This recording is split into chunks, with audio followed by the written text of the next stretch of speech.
Hi guys, I know I've not been filming for like ages. I've just been really busy and things, but I'm going to get back into it. But just something I just wanted to share with you. I don't know if you're interested, but generally over the summer I don't change foundation. Obviously I change shade, but I don't really buy a new foundation in particular for the summer. It's just something I've never done. But as you may be aware, I really like YSL foundations and lipsticks, but I've used the Perfect Touch YSL foundation for now, I think for about 5-6 years. I do try other foundations, but I always tend to come back to the Perfect Touch. It just works for me. But anyway, I'm gonna, if you want, well, comment below if you want to see it. I'm gonna do my summer foundation routine. It's really quick and it's so simple. If you want me to film it, just comment below and I will share it with you. If not, just ignore me. Anyway, the foundation I have been using for the past 2 months is the YSL Matte Touch foundation.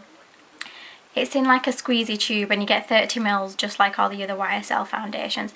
I actually have two because I got number 5 first. Although I'm number 6 normally in YSL foundations, I thought, oh, I'll try number 5 because, right, people might disagree with me out there, but I don't believe that just because you have tan skin you have to go for a foundation with a yellow undertone. Personally, I've always worn foundations with a pink undertone. My Perfect Touch has pink undertones. I think when it has a pink undertone on my skin anyway, it gives my skin a bit of a glow. It makes my skin look more luminous. That's just my opinion anyway. I have tried yellow toned foundations and I just don't like them, and other kind of foundation I always find that they make me look orange. I look ridiculous. Anyway, back to this foundation. It's a Matte Touch foundation. First of all, I thought Matte Touch, I like a glowy, dewy kind of foundation, and that's the way I like my face to look. Just natural, and I don't like really thick foundation. Skin should look like skin, and whether you have imperfections or not, I don't think there's anything wrong if your imperfections still shine through.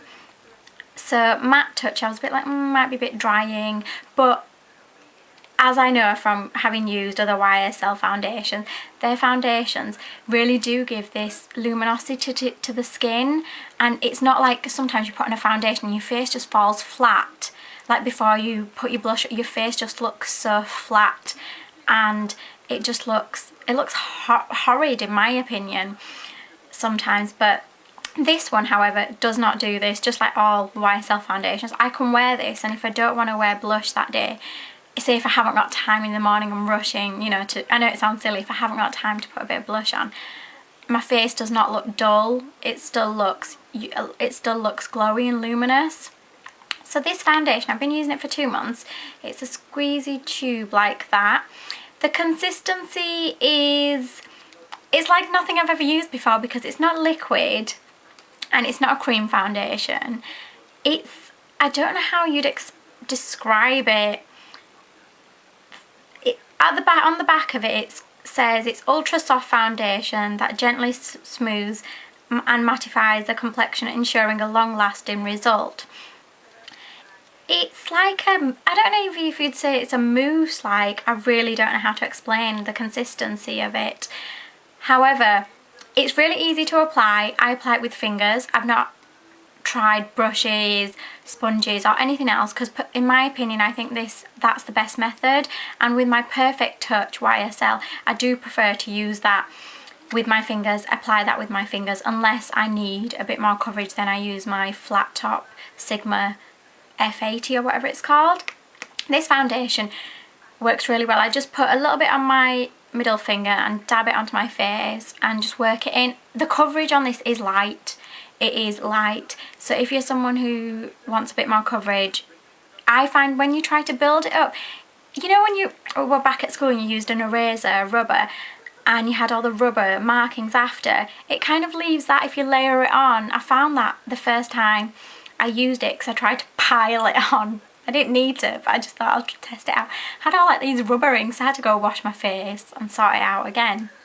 But I really like this foundation, and in terms of how long will it last, obviously it depends on everyone. Everyone is different. It depends on how often you use it, how much you use as well. It does last all day, but the one thing I like about this, and that's why I'm using it for the summer, is I don't powder at all. I don't need to set it. I don't need to use a powder to eliminate shine, and I don't feel that during the day I get any more shinier on my T-zone, because that's my oily area, my T-zone, which is, in case you don't know, is the forehead, the nose, and it can be the chin, but for me it's not really the chin. And it really doesn't make me oily. I think it kind of, in my opinion anyway, and from my experience, it kind of controls that oiliness. For me, not having to powder in the summer, I think that's pretty good. And I don't like makeup having to wear lots of products and stuff. I like it to be quick, simple and easy. So I'm really glad that I found this, because normally in the summer I use my Bare Minerals mineral powder foundation and the mineral veil, but I do find sometimes it can be rather drying, and especially in the summer when you tend to get dry skin anyway. The Bare Minerals really just doesn't help with that, in my opinion. And when I do have the dry skin and I'm trying to buff it in, it kind of accentuates the dryness. And as with this foundation, it doesn't, even though it's matte touch, it doesn't dry out my skin. It doesn't make my skin look dull. My skin still shines through, and it gives me that dewy, luminous look. I really like YSL foundation. I know they're not the cheapest, but in my opinion, foundations are an investment, and skincare is an investment, and you should look after it. Obviously everyone's budget's different and stuff, so just do look after your skin in the best way you can. And I do have cheaper alternatives to look after the skin, this is, and that's with my homemade face masks, which I know I've been saying for ages. I'm filming and putting up, I am actually filming them, because I'm going to use one tonight. So when I make it and use it, I'm going to film it. I don't know how great the lighting's going to be, because I'm going to do it tonight. But yeah, that should be up maybe tomorrow or the day after, so I'm going to film that. I just wanted to share this product with you. I really like it, and for someone who's oily and who's always having to maybe perhaps powder their face, because sometimes if you powder your face, especially in the summer, you can look really cakey, and it depends on what powder you use obviously, but eliminating having to use powder at all I think is really good, in my opinion. And for a foundation to solve the problem of not having to powder and stuff, I think that's pretty good anyway. But I got it in shade 5 and 6, and I'm using shade 6. I've got shade 5 as well, which I can use maybe, I'm not sure when, but I'll see. But I hope you're all doing well, guys, and take care of yourselves, and I will post my homemade face mask for spots, pigmentation and scarring in a couple of days. But in the meantime, take care of yourself, guys. Bye.